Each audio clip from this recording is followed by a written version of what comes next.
Let's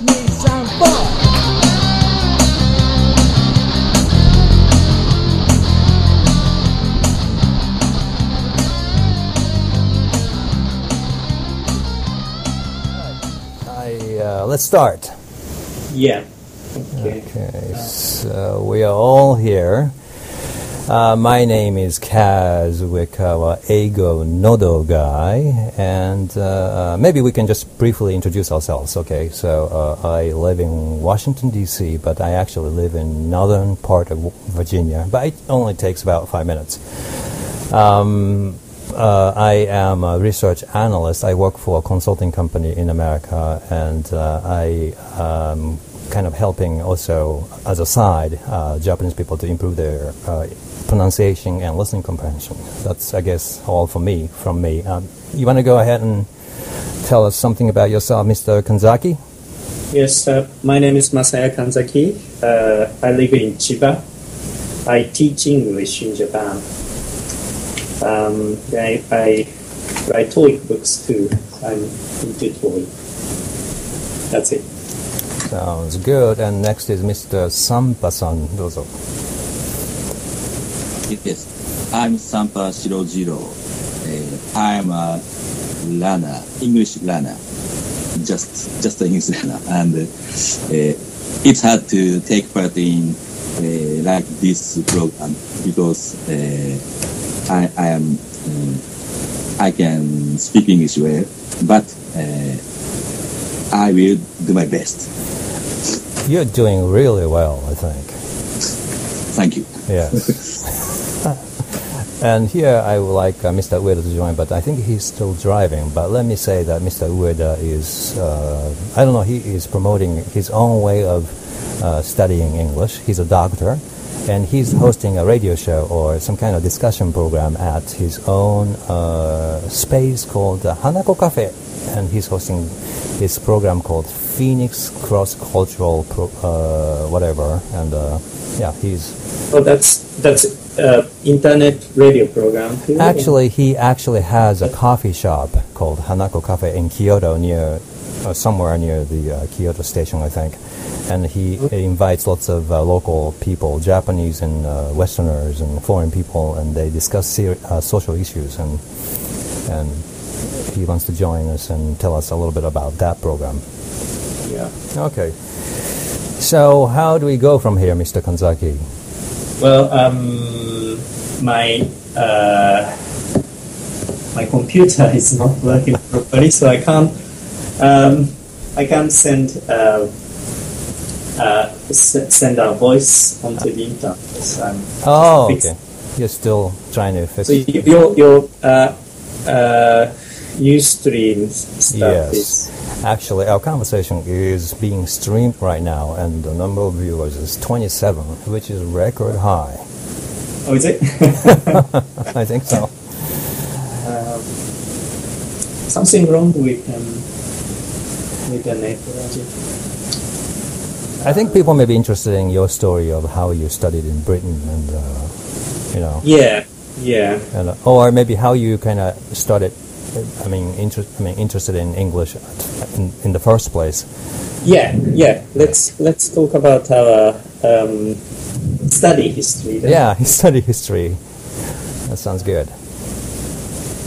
Yeah, let me and then people can ask questions through Twitter. Mr. Sampa, could you explain what people can do to ask questions about Twitter? I think you already posted something on Twitter. Hashtag Eigo Nodo Live. On the live, yes. All right, now we have Mr. Ueda, by the way. I'm sorry to interrupt. Hello? もしもし。はい。運転中です。ごめん。違う。ちょ聞こえますか？ちょっと違うところで撮ってしまった。Hold on. ちょっと切るね、一回。Oops. Uh-oh. Wait, did I lose it? Sorry, I somehow tried to receive Mr. Ueda's call, and then I hung up as a result. Hold on. Okay. Let's do one more time. What happened was Mr. Ueda was calling in, and I ended up Hello. Hello, everybody. Hello. Hello? Mr. Ueda's there. Mr. Ueda is trying to join, and I'm trying to let him in. But I'll work on that at the second. But so if people have questions, they can ask those at Kanzaki Sensei's Keijiban. Yeah. Or Twitter, hashtag Eigo no Live. Or you can come to my Keijiban. But Mr. Kanzaki, you can start maybe from you. Yeah. About my study history. Well, I start listening to the Beatles when I at high school, and then I became interested in studying English. So my first,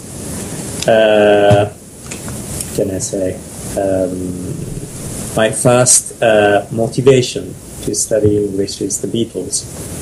And then when I was at junior high school, I used to listen to the Beatles a lot, and that helped learn new phrases and words as well, and also that improved my listening skill as well, I think. Then I started listening to radio English conversation program on NHK as well. I used to record every program and listen it over and over again, and then I try to memorize all the conversations in the program. That's what I was doing when I was at university. I did it for about 2 years. Then I went to after graduating from university, I went to Britain. Well, one and a half years after finishing university, I went to England, and there I attended the English language school. I learned a lot there. Yeah. That's the brief history of my learning English. I have a question about your Beatles experience. Actually, I also was a fan in junior high school, but I think you and I are about approximately of the same age, right? Yeah, yeah. And I don't think we were listening to the Beatles as, how do you say, I think John Lennon was already dead. Yeah, Is yeah, that right? well, yeah. So we were not, we were they- not that old to be like Right.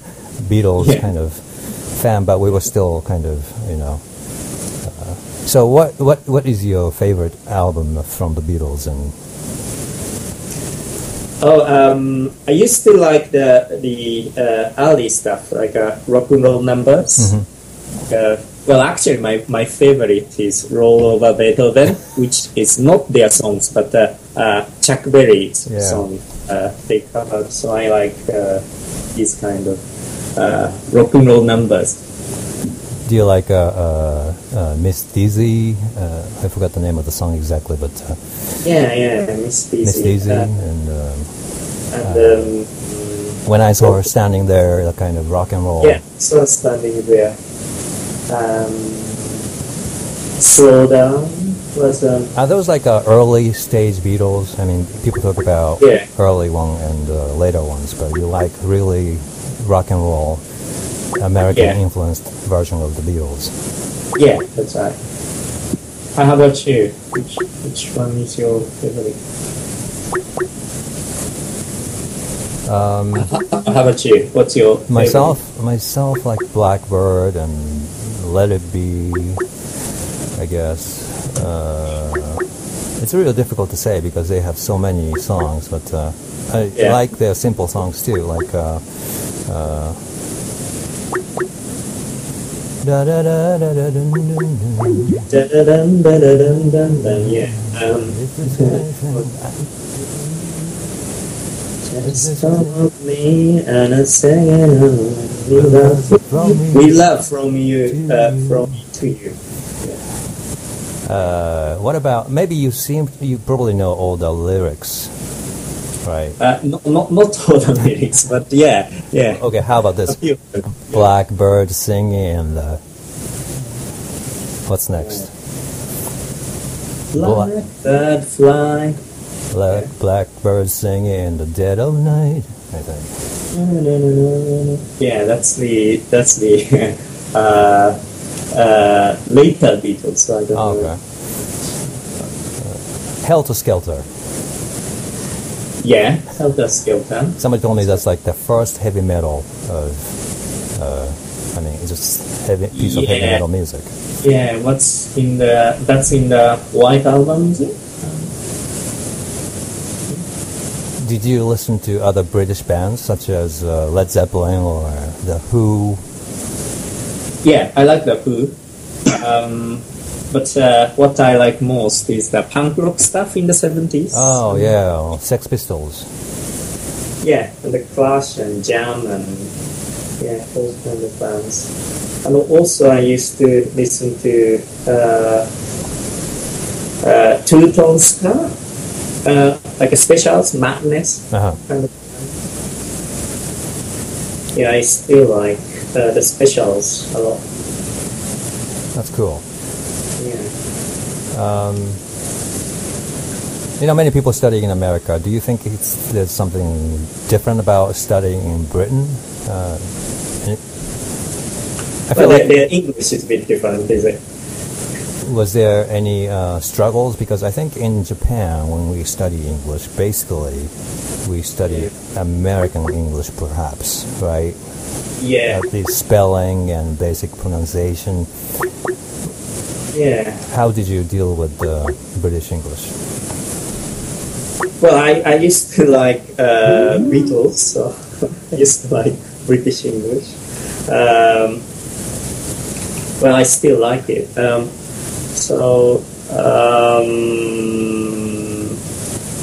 it wasn't really a problem.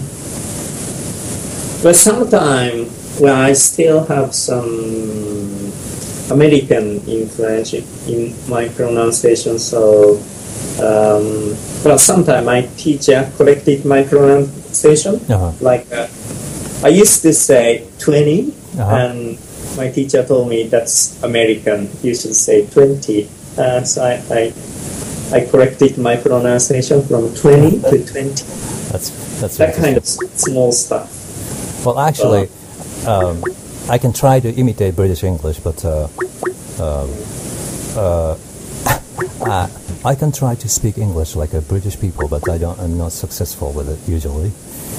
Yeah. Yeah.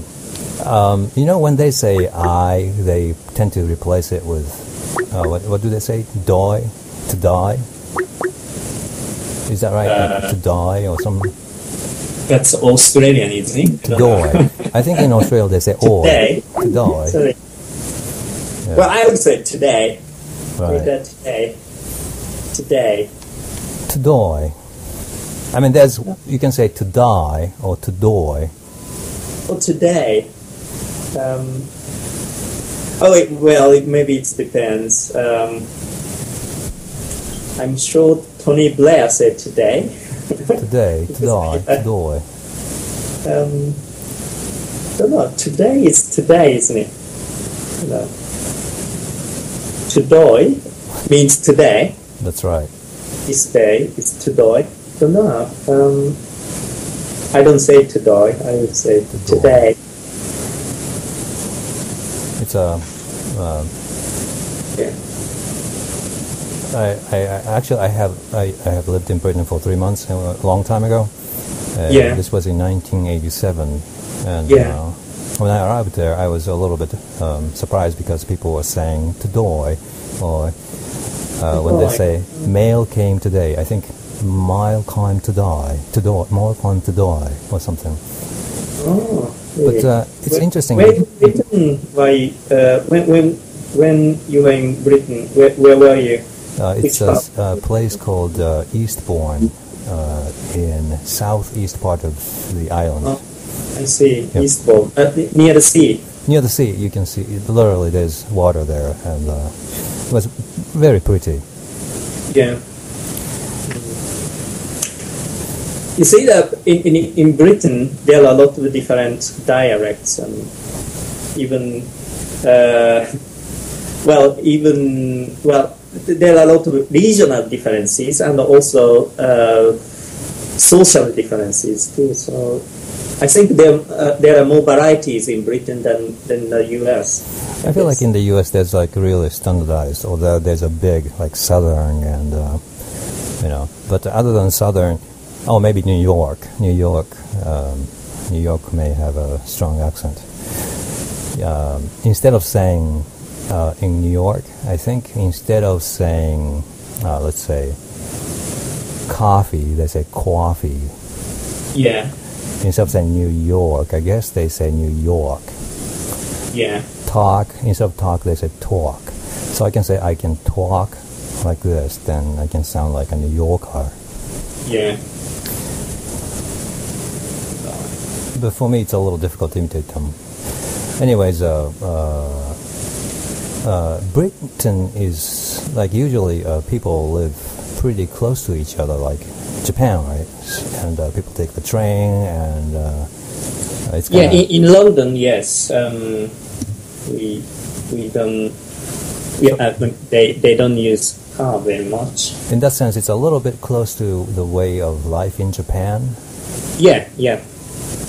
So is it like when you lived there, you didn't feel like very foreign, different, or did you have any homesick situation? I didn't have homesick, but it's very different. But I don't know. There are a lot of foreigners in London, so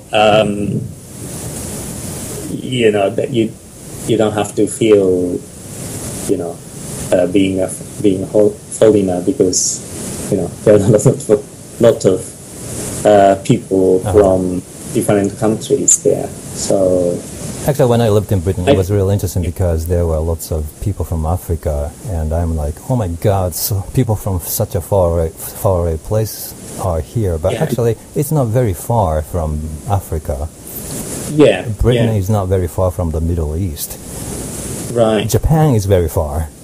Yeah. So it's kind of an interesting experience to live in Britain, because you realize how far Japan is and how everything else, like Africa and the Middle East, is, are there. Yeah. So, and that's a very interesting feeling. Did you feel that at all? Like, sorry. Do you feel like that? I felt like, oh my God, it's so interesting. Yeah, it was very interesting because I've never met people from, Middle East or Africa. Right. So that was very interesting experience, to meeting people from different parts of the world. You lived in Britain for a few years. And 6 years. How did you experience your progress? Like, typically we go abroad, and in the beginning maybe there's some struggle, but eventually you get used to it. And how did it happen to you? Like the moment when you realized that your English was better and improving. Well, back then I took a lot of English language tests. Mm-hmm. Every half year, I took Cambridge exams. So sometimes I failed, sometimes I passed. So, when I passed the test, that's the proof that my English improved. So, right. I was attending English language school for 6 years, and then courses are leading to different levels of Cambridge exam, like first certificate, advanced, proficiency, diploma of English studies. So, the test results gave me a sense of improvement and achievement. Okay. First 2 years, when I try to read a newspaper or listen to radio program, I couldn't understand. But I think for the third year, radio program become kind of, I started understanding radio program, and when I read newspaper without dictionary, I can sort of guess what kind of things they are talking about. Yeah, it's a great feeling. Like in the beginning, you are kind of having difficulty, but you realize, oh my God, I don't have to use the dictionary to read newspaper and stuff. That really happens. Yeah. So it took me 2 years to reach that level. Okay. A daily conversation at the survival level, like doing shopping at the supermarket or ask directions at the station, I could handle from the beginning because I study hard with radio English conversation programs while I was in Japan. So it's at the survival level, I didn't have much problem. I have the same experience, I think. I mean, speaking wasn't very difficult. Composing sentences wasn't very difficult for me. Maybe I also listened to English conversation program like you did. I think like one of the teachers was like Katsuaki Togo, or all these people. I was listening to it a lot from middle school, so speaking wasn't such a big issue, I feel. But listening and I guess reading and these things felt like a lot more difficult than just speaking. Yeah,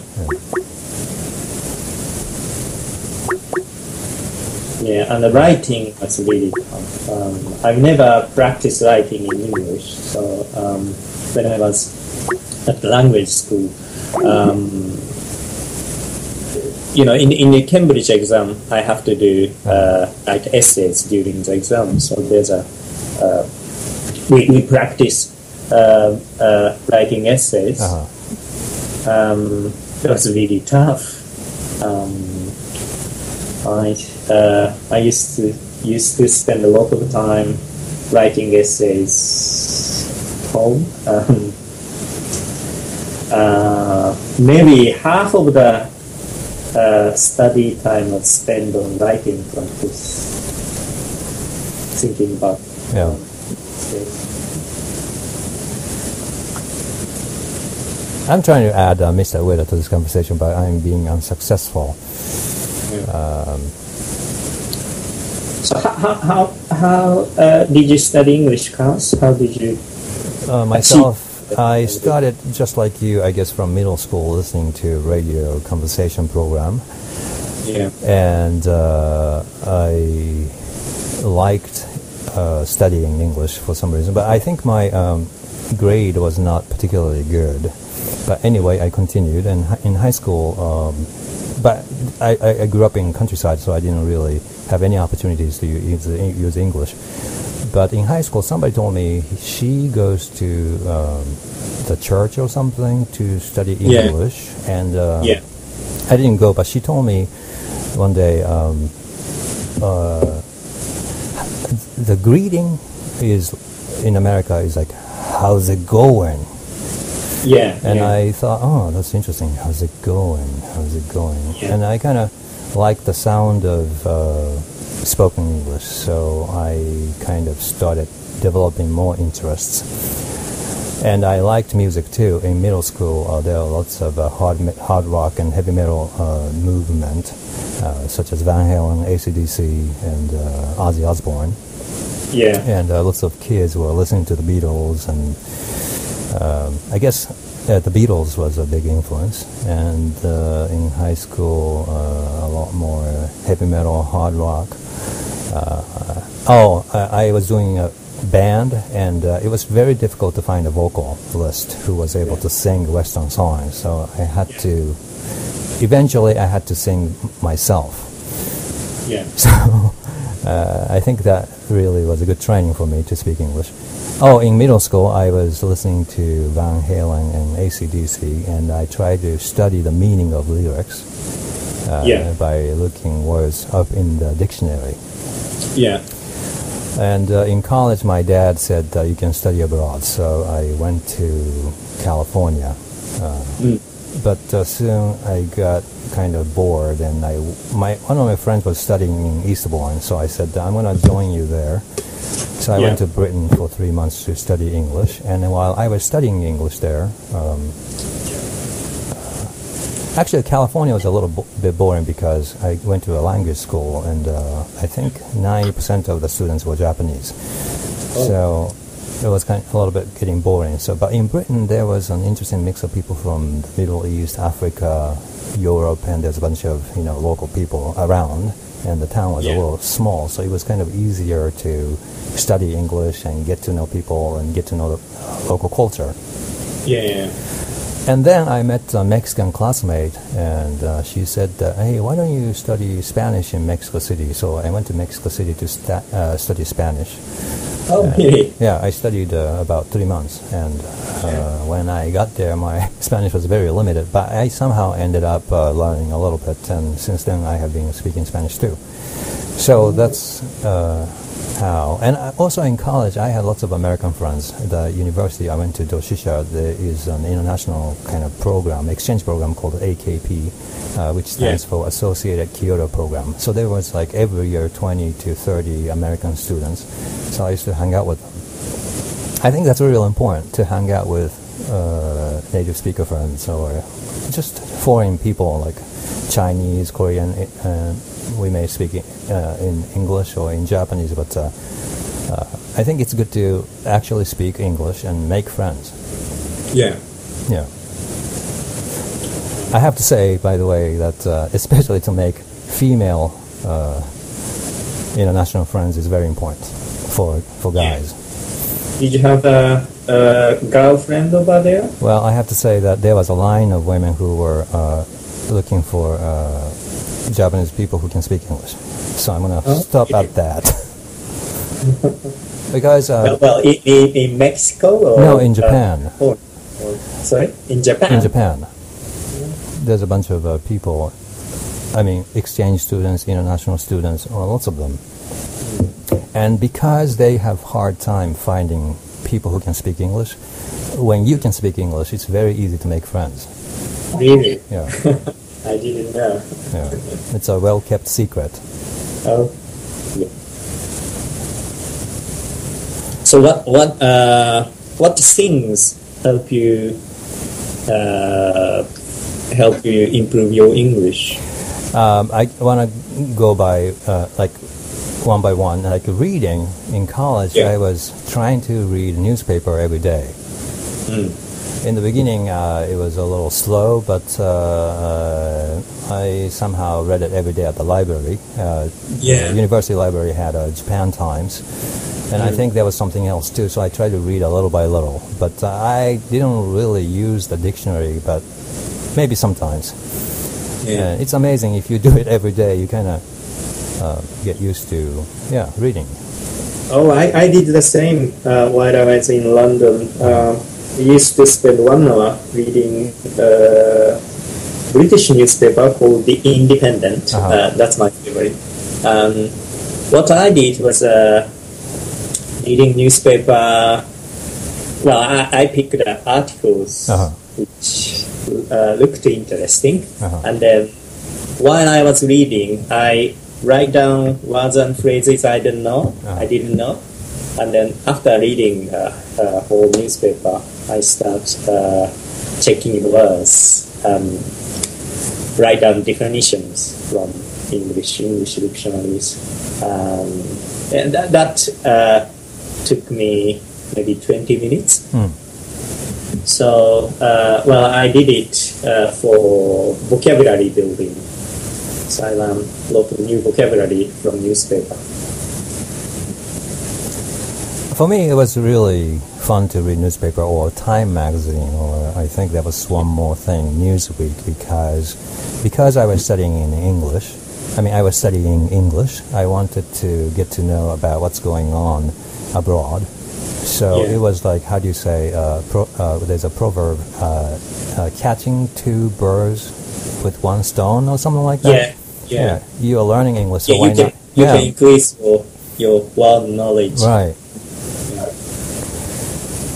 And also, I try to read news articles about Japan because it's very useful when I talk about things in Japan. Because every time there's a article related to Japan, there are things not in Britain were explained in there. So if I learn how to explain that these kind of things like educational systems or how do this stuff, that's very useful. So I just use the same phrase and explanation when I talk to friends. Yeah, so you picked up words and you try to use them. Yeah. Sampa-san. Yes. So, I heard you say Beatles lyrics is boring. Sorry? Beatles lyrics is boring. Oh, a long time ago. A long time ago. Yeah. I thought that, I think I was comparing to country music in America. Country music, musicians sing about lots of things, and I feel like the lyric is a little sophisticated, but I thought the Beatles songs were very simple. Hello? Sleep. Yes. Oh. Okay. I'm back. Interesting. It's like a swimming gakushu kind of. Hello. Yeah. Hello. So, hello. What's your favorite Beatles song? Beatles song? Yes. I like. Yeah. Yesterday. Yeah. Hey Jude. Hey Jude. Yes. Is Kaz there? Yes, I'm here. Can you hear me? Yes. No? Yeah, it's... He's on, isn't he? Okay, we're back. So Ueda-san is using Kuraoka-san's account. Oh, okay. So now it's okay, got it. Yeah. Sure. Would you let me introduce myself? Yes, please. Please. すみません。まず日本語で、非常に上田と申します。よろしくお願いいたします。English, please. English, please. 一回の素人ですので、English, please. もう、有名な神崎先生とこうやってお話しさせていただけるというのが非常に光栄に思っております。よろしくお願いいたします。はい。My self-introduction. I'm a medical doctor practicing in Nara Prefecture. Just now with my 24-hour working shift in my hospital, and I just arrived in Kyoto Hanako Cafe, where this conversation is connected to the computers, which is installed at the Hanako Cafe. And I'm not the English professional. I'm a medical doctor, but I like English. I've been friends of Kaz for quarter centuries. For about more than 25 centuries. 25 centuries, that's a long time, man.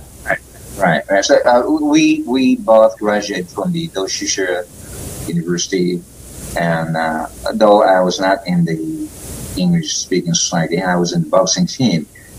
And after graduation, I worked for JICA, Japan International Cooperation Agency. And I quit my job working in JICA, and I entered the medical schools at the age of 28. And at the age 34 years old, I became a medical doctor. And ever since I'm working as a medical doctor. But at JSCA, I worked mainly as an interpreter. where there are hundreds of chances that I had to translate, mainly technical topics like agricultural machinery and stuff like that. And I have never been to any English-speaking country so far in my life, except 1 week in New Zealand. But I like learning English, improving my English, and that's what I'm trying to do. I see. So you used to work for JICA, but then no. Sorry, I'm working on my own as a medical doctor. I used to work for JICA in 1980s. Oh yeah, JACA. JICA. Oh, JICA. Yeah. That's like sending Japanese people to foreign country to. Right. That's one thing. But I'm involved in the departments where the other way around. I mean, we are accepting the people from the overseas. I mean, the developing countries from Africa, Asia, and Latin America, and China. I see. To the Japanese, now they're doing research and study at Japanese institutions like university and campus. That's mainly I was involved in the agricultural machineries. African people. So I have 3 years experience of work of serving for JICA as an interpreter. Right. So you training people from abroad? Which mean, should say that once again, please. Were you training people from abroad? Taking care of the people called participants, and as you said, it's the people who are doing training in Japan.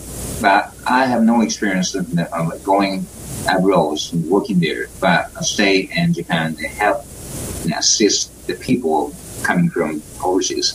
Right. Yeah. Study here. See, that's very interesting. But did they speak English, like people from Africa and Asia? They're required to be able to speak English. But some of you are not.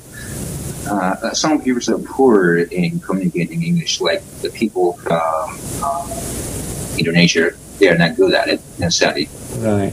But I have to take care of them. Yeah. But mainly their English is not standard English.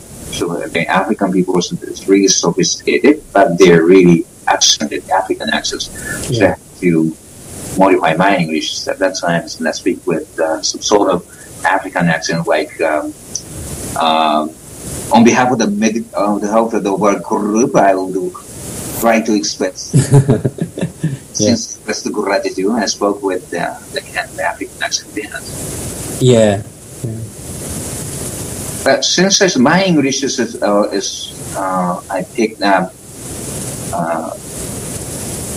in Japan only domestically. Yeah. The dominant English here in Japan is American accent, American English. So I picked American accent. Yes. I think my English is a sort of neutral. But, yes, it's very, very clear, easy to understand. When I speak with the Kazu, since the Kazu is American, with the American accent, my English is predisposed to the American accent. Yeah. But when you are talking to African people, you can use different accent. Of course, that's with Indian people and African people. Oh, that's fantastic! Yeah, you are very flexible. So I want to ask him also what his secret of effective learning of English. What do you mean by his? What I mean, your secret. You're talking about me? Yeah, if there's anything you can share about what you did as a student, or it takes a long time to talk about how I learned English. Briefly. This is, it's a long story. It's complicated. Well, I thought today is the chance that I can learn from Mr. Kanzaki. So I just let me quickly. Well, actually, I have done a variety of things because my situation is kind of special. Yeah. Because in my life, I have no chance to go abroad. I learned English only in Japan. And so I did some unique things, different things from the other people. I used stopwatch to time my readings aloud and try to do it as fast as I can. Like, I never regard learning English as a study, but I think it's just like improving the skills in sports, like swimming. Yeah. So what I did is using stopwatch, and I tried to speak out as fast as I can. So that's one thing that I did. Did you read out something or speak your very well, yes, Mr. Kansky, you know very well, I think that you're aware of the methods of training called shadowing. Yeah. I did lots of shadowing, but in my own way. I have arranged it in my own way. Yes. That's what I am teaching to my students. Although I never raise focus by teaching English to my students. It's a volunteer. It's my hobby. And first, everybody's trying to listen to the speech. Yeah. Try to understand it, but my way is in the first place you take a look at the script, and understand it and read it out by watching and looking at the script, and try to read it as fast as you can using by timing stopwatch in there, and you understand the stuff. Then after that, you're going into the shadowings. Because my idea, the principle is that if you don't understand the grammar and vocabulary and all the English stuff, it doesn't much of effects when you start do shadowing. Yeah. So so the order is on the contrary to what conventionally is done. What is conventionally done is the first you listen to it, try to understand it, but try to minimize the process because my time is limited. As a doctor, I have to work as a medical doctor. I can spend only 30 hours or 20 hours every day in practicing English. So I try to minimize the process. So what I'm trying to do is understand the stuff is really important, but I try to minimize the time and energy spending in it. That sounds exactly like a sport. But do you also try to speak with native speakers or international students? That's not necessarily what I'm trying to do every day because I have no chance to talk with the mature point people, native speakers. But,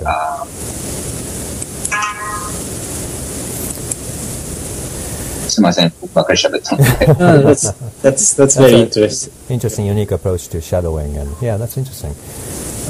So you did it by yourself as well? Yeah. Yes.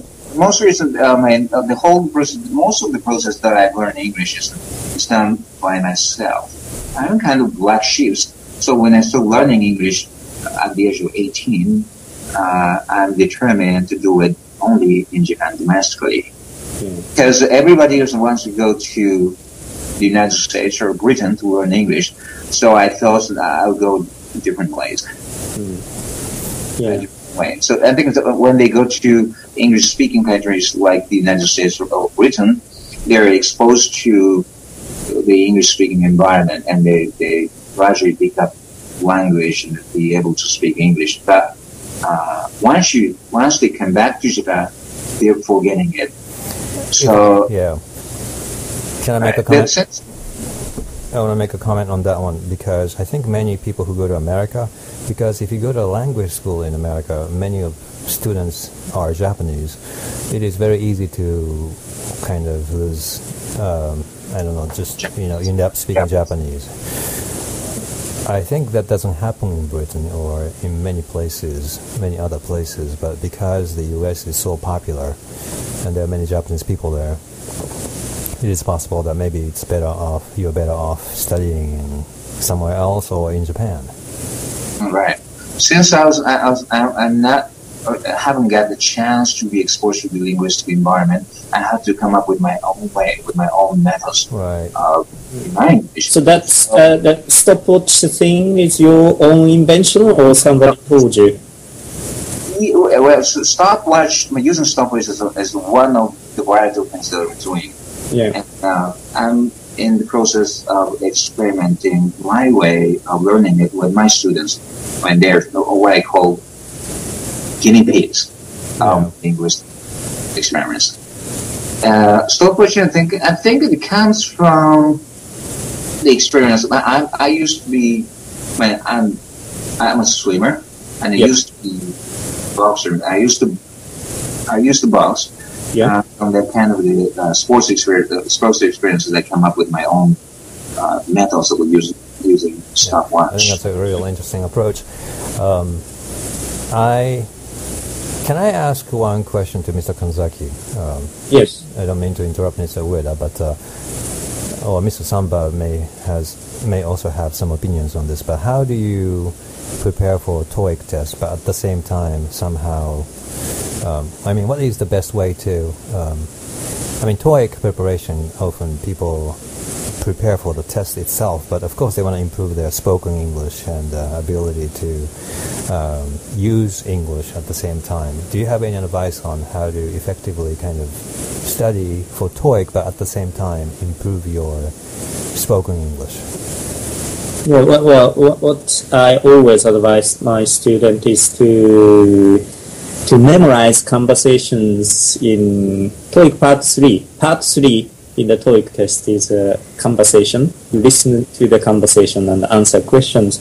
I advise my students to memorize conversation because that's what I used to do while I was studying with radio English conversation program. I used to, as I told you, record the program and listen to it over and over again, doing listen and repeat. And I remember a lot of conversations, and that helped me to expand my kind of English database in my brain. And then if you have some, sentences and phrases in your brain that can be used when you communicate with people, that would be my advice. Okay. Mr. Sampa, how are you trying to improve your spoken English? I have no idea the thing. Are you actually studying for TOEIC all the time? Yes. Like every day?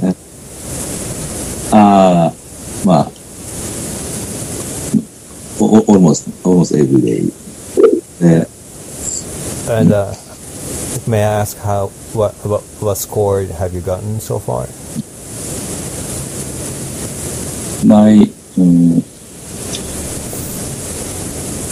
My purpose of taking the TOEIC test is it's famous indicator of English course.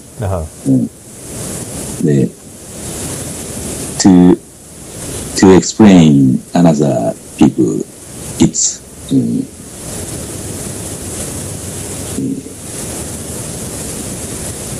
effective. I think.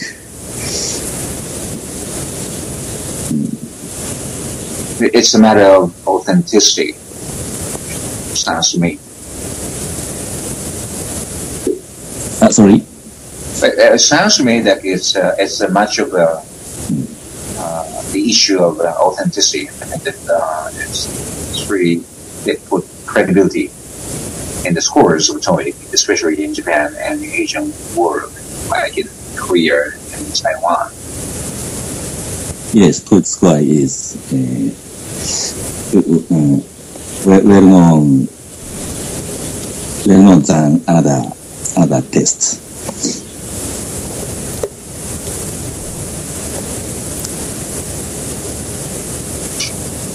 I guess some people really,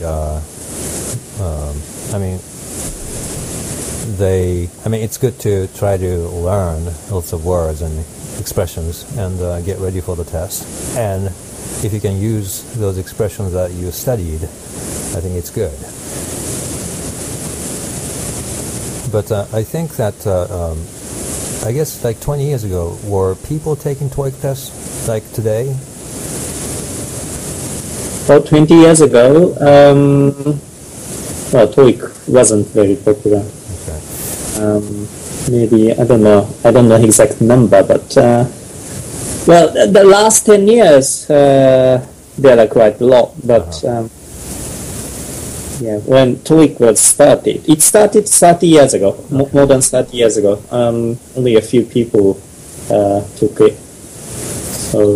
So people who are studying for TOEIC, are they improving their spoken English at the same time, and are they improving their reading skill and writing skill? Well, TOEIC is listening and reading, so I'm sure their listening and reading are improved, but speaking and writing is not, because it's not part of the TOEIC test. If you prepare for the TOEIC, you only do listening and reading.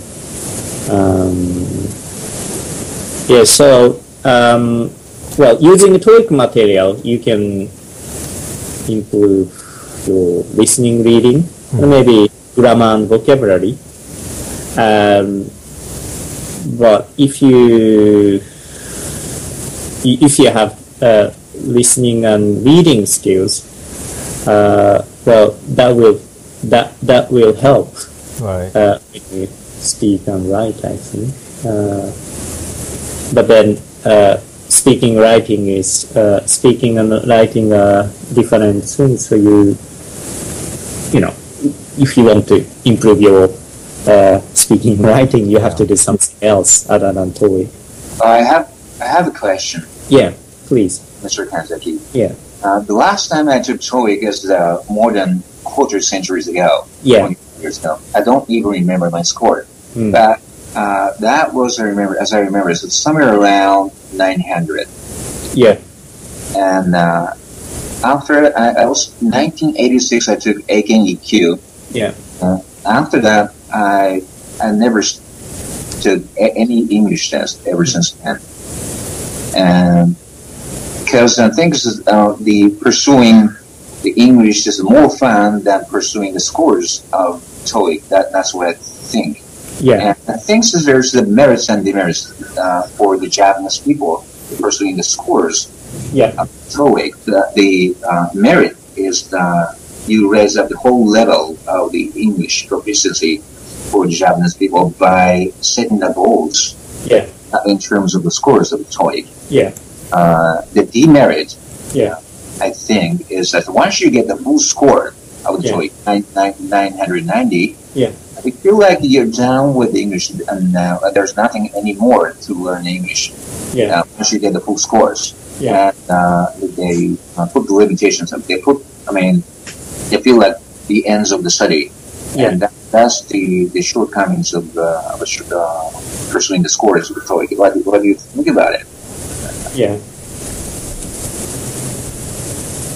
Yeah. Well. Yeah. Well. If you can study English without aiming at any exam, that would be great. But not many people are like that. I used to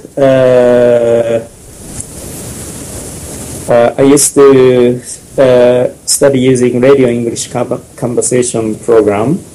As I say, I listen to the program, record it, listen again, and listen and repeat, practice over and over again, and memorize conversation. I continue for 2 years, but then I didn't know if I was improving my English or not. I didn't have sense of achievement or sense of improvement.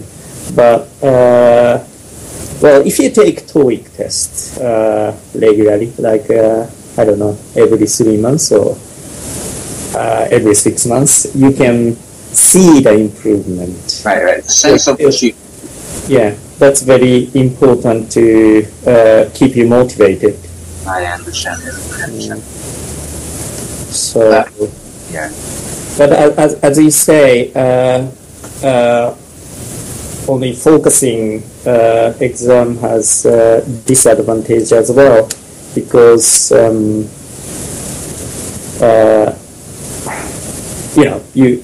you only care about your score, and you stop caring about your English itself.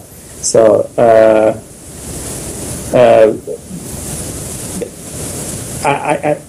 I know a lot of people who are interested in improve their score so much, so they only doing things that help you improve your score, and they don't have time to do something good for your English. So they don't practice writing, they don't practice speaking. That's a negative thing. Yeah. Things that I have a feeling that we coming from 1980s or 70s, right? We all started by listening to radio, English conversation program on TV. On the radio, and then we somehow were really interested in foreign cultures, and eventually we became adults, and then like in your case, your TOEIC score is really high.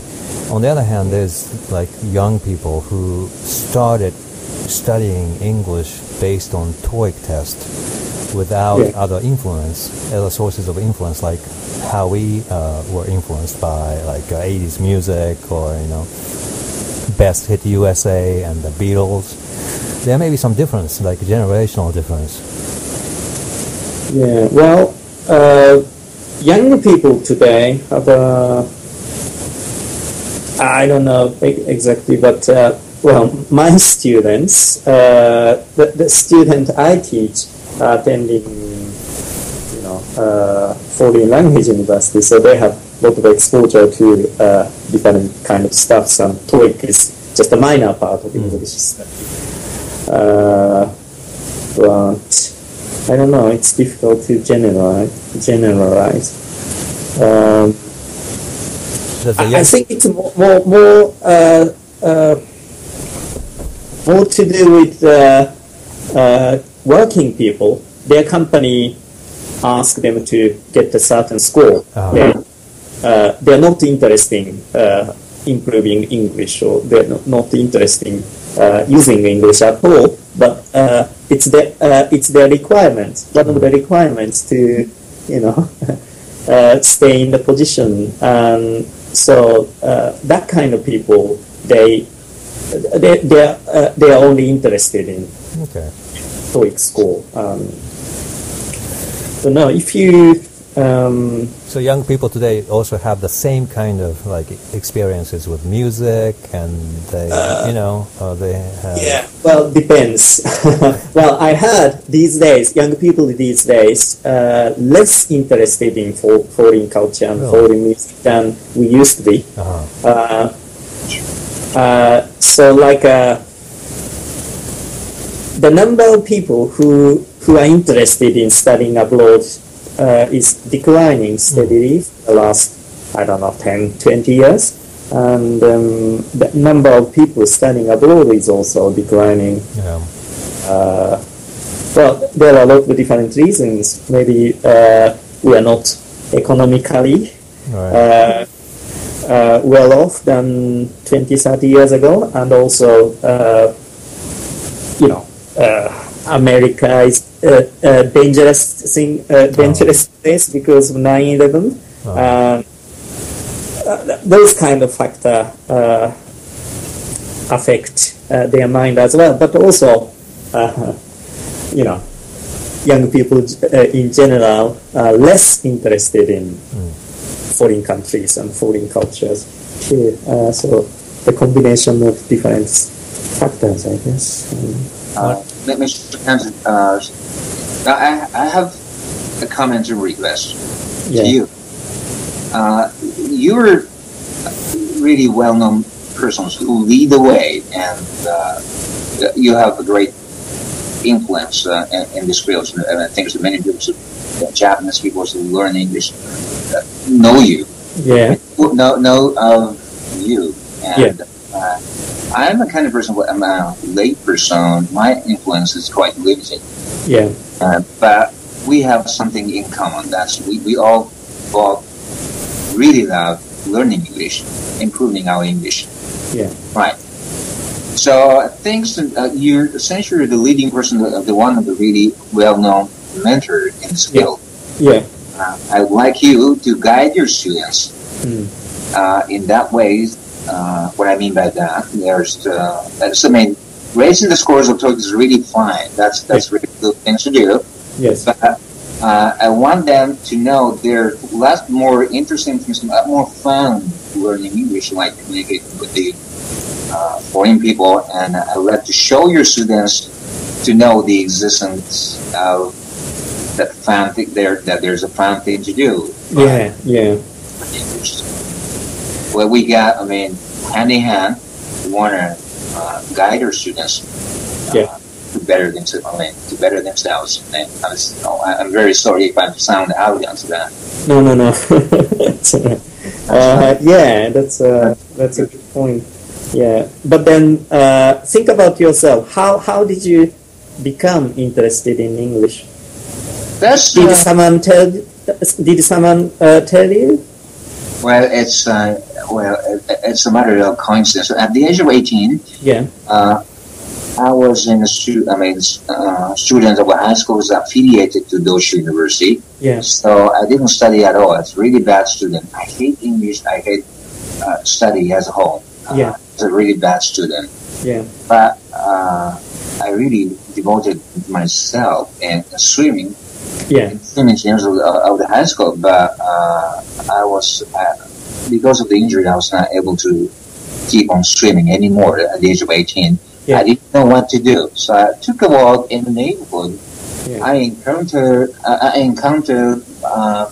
my old mates who were junior high school, and we talked about what are you going to do, and he said he's going on to the college of the foreign study, and he said he's going to be the English teacher. Since I like him very much, I also picked up English. I took the English of my second career after students. It's really a coincidence that I started learning English. Since I was in the law department, there's no choice for me to be an English teacher, so I became an interpreter at that time. So it's really the coincidence why I started learning English. Yeah. Well, earlier I talked about how I became interested in English, and then there was Beatles for me. I used to like listening to the Beatles, and then I became interested in learning English. So for me, that's music. So I tried to on my blog. I paste a YouTube video of some music I like. So that hoping my reader listen to it and become interested. That's a great way to learn. And I remember when I was in junior high and high school, I was really into Western music coming from America and Britain. But my sister was not really interested, and she said, I don't understand the lyric. So that's why bother was what she said. So, but I thought that was a very interesting response. I think nowadays young people in particular, are not very much interested in American music or Western movies, perhaps, and because maybe the language doesn't make sense to them. Yeah. Well, I like the Beatles, even though the lyrics lyric was not understandable, and it was kind of cool, right? The sound of English, and it made me want to learn English because I didn't understand what they are saying. I wanted to understand. Yeah, there are going to be many people who start learning English by listening to Beatles, I think, in my age. But you know, you know what? One of the reasons young people don't listen to American or British music is that Japanese music is better these days. Well, back then there aren't many bands better than British or American band, but these days Japanese bands are better.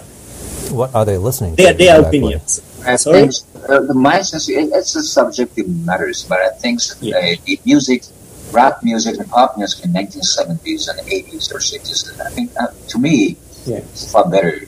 Yeah, for me, far better as well. But if you talk to a high school student or university student who listen to Japanese pop music, well, they a lot of them say it's better than American or British bands.